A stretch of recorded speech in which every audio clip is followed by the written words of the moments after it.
We're gonna watch this video of Julius Dein and I'll let you know what I think. Here we go. This is what I'm gonna do.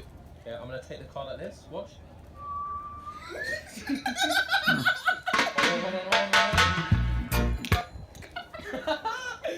I've got a deck of cards. I haven't seen quite that version of that type of card trick. I've seen it a couple different other ways people have done it. I like the long line that he created in it. That was pretty cool, actually. So. Give a card. Look at the money. Bang. Hold on. Bang. What? So we're supposed to believe there that this guy picked that card and he's responding to it. Obviously, that could very well be the case. I'm not saying it's not at all. But we didn't see him pick it. There's no continuity there. It was sort of a vehicle for him to be able to do that really visual trick of whatever it was, a dollar bill, I think, turning into the card then. And that was really cool, actually. And the guy seemed to respond genuinely, although it was kind of a big response. But, you know, again, he's doing these quick little, very quick magic tricks that there's no real big setup that you can see, or even a nominal, you know, normal size setup. You know, it was a neat trick. So I imagine the guy was amazed.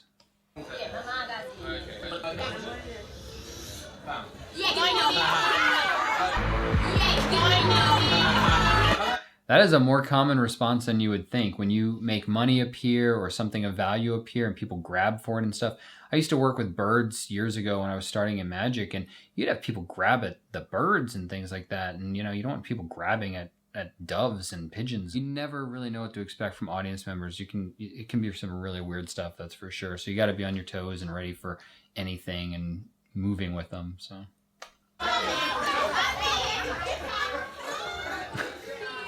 She's not happy about that. Wow, she's throwing shade.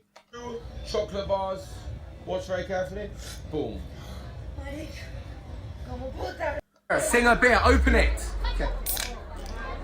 Nice. Pour it in. Okay. I've got a beer mat. I'm gonna put it on like this. I'm gonna turn it upside down like this. What the hell? Oh my god! Oh my god! Amazing! What? I'm gonna make. That was pretty cool. One thing I do like about him is he's in these sort of urban environments, what have you, you know, sort of like on the street, and he adapts his magic to regular props. He's using, you know, deck of cards. Everybody knows what a deck of cards is. They expect a magician to have a deck of cards. And then he's using, you know, beer and soda and glasses and people's, you know, reading glasses and things like that, and money and just very common objects. And, you know, in magic, there's only so much you can do. So the fact that he's finding these things, coming up with them, twisting, taking old tricks and sort of slightly reinventing and reimagining them, I think that's really cool. And it fits to who he is. And he's sort of this like quasi-party guy, it seems like. He's kind of like a frat boy who's gotten a little too old to be a frat boy, but he still has that vibe for sure. And it's pretty believable. You kind of believe the character that he's created for himself. Water disappear, look. Ta-da! Is that impressive? Look. Like that.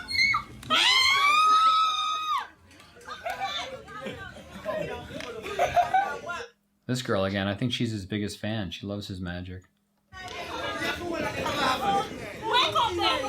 hands. I'm gonna grab something from the air, grab something from the air, grab something from the air. Hold your hand out.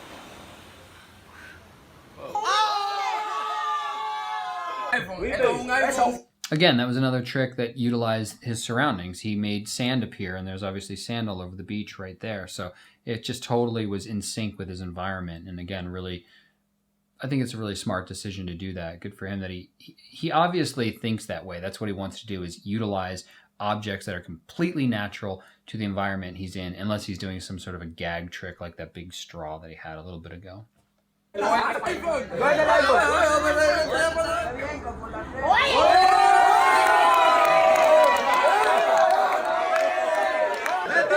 That's a really smart trick. That's a smart little illusion. I've never seen that before. And again, another object that's common, a phone case and a phone. They go together and then they vanish. I like that. That was neat. So I've got a balloon and some scissors. Watch this. Watch the balloon carefully. The balloon carefully.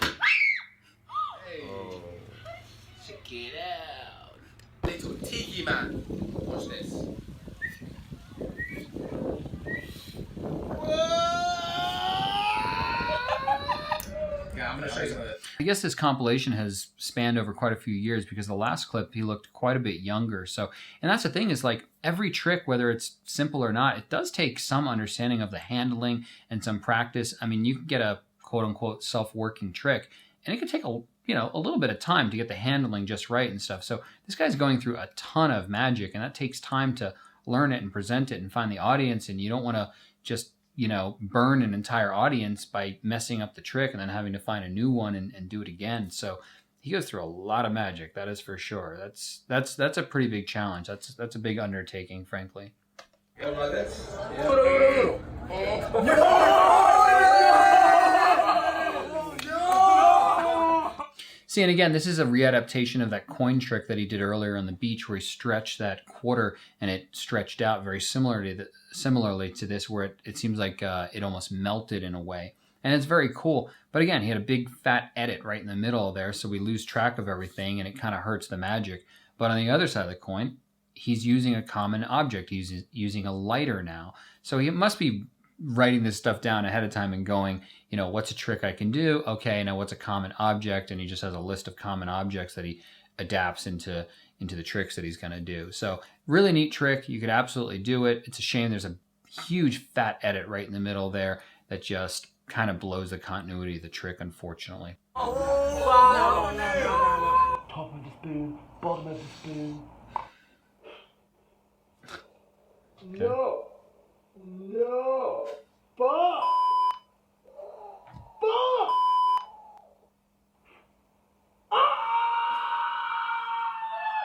Imagine visualizing. What was the card?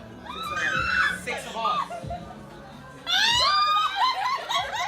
That's pretty smart handling because as soon as he lifted that card out and showed the kid that it was his card, Julius grabbed that glass because that kid was going to throw that, drop it. Something bad was possibly going to happen to that glass. And it was really smart handling. He grabs that glass right away because he has enough experience to know that thing is getting launched or dropped or broken in some way.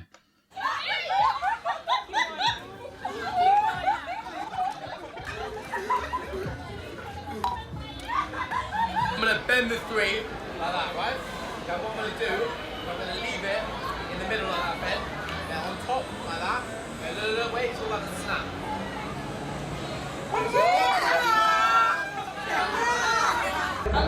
That's a great adaptation of the ambitious card trick we've seen where somebody picks a card, you find it comes to the top. The first time I saw that type of adaptation, David Blaine did it. I don't know that he was the first person to ever do it. I don't think he was, frankly, but he's the first person that I saw do it. And I think he popularized it. It's become really popular now to bend the card in half and then it pops to the top. But it's such a great trick because the top surface of the deck you can see is flat. It's just a deck of cards. And you know that that bent one is lost somewhere in the middle. And then all of a sudden, a card pops up on the top that's now bent. So it not only changes the location of the card now, but the state of the card. The card now has this bend in it like that just completely changes the state. And most people haven't seen that kind of a trick. So again, I first saw David Blaine do it. I know that it's become increasingly popular with other magicians. I used to do it a couple years ago when I would do some close-up magic because it was just such a neat technique. But he did it there. They really responded well. And, it's a really neat adaptation of that for sure. It's a balloon, right? Some scissors, yeah? And this is the thing of going through so much magic. He goes through so much magic, and so he's starting to repeat some of the techniques. We saw that little gingerbread guy and a little tiki guy lift up at 2 separate times. That bottle trick with the balloon and it pops.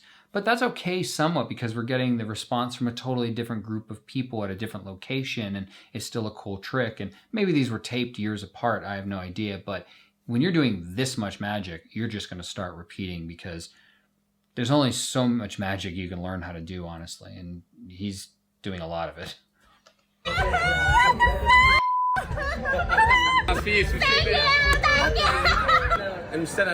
That's always powerful when at the end you can just give the object to whoever you're working with. You make a bottle of wine appear or something and you give it to the person. There's a prediction piece that I do that uses little art dolls, and they're on some of the shelves over here, but they're colored and the person predicts the way they're colored. And at the end, I give them the art doll and it's colored exactly that way. And people are always kind of blown away that they get to keep this little wooden art doll that's painted exactly the way they predicted that it would be painted. So giving stuff away is always a really neat part of the show, I find. And that woman obviously loved that she got a big bottle of beer or whatever it was for free, so it's cool.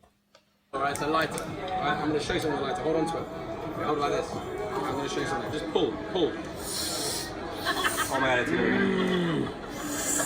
No. So we're back to this trick again. This is the third iteration of this trick, and it has a big fat edit in the middle again. So Julius, let's see the trick straight out, please, okay? I want to see it go from the lighter to stretching it out. Just no edits. Come on. Oh my God. Really give it up for Pat.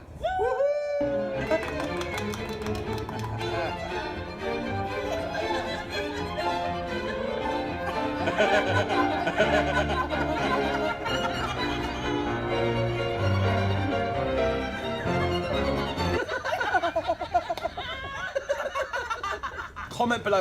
I don't know what that trick is. I've seen people do that, and there's a name for it, but I'm not going to say it here because I don't want you to go Google it and stuff. But I bet it was an adaptation of some sort of an old vaudeville routine. That's what it has the feeling of. I've never seen anybody do it on the street like that. I think it's really creative that he did that, actually, because a lot of street magic is super serious. People are trying to imitate David Blaine, so they go with the super flat personality. You know, David Blaine was a response to this sort of David Copperfield era, where David Copperfield was doing magic that was basically at the time, for the most part, only on stage. He would do these mega tricks out and make an airplane disappear, the Statue of Liberty. Those were outside, but they weren't street magic. David was on stage and he's dancing with these beautiful women, and there's beautiful lighting, and there's fog blowing through and all this. It was very theatrical, this kind of almost Broadway type of magic. And David Blaine came out after that with none of that. He completely eschewed that. He threw it all away, and he took magic solely to be about the trick,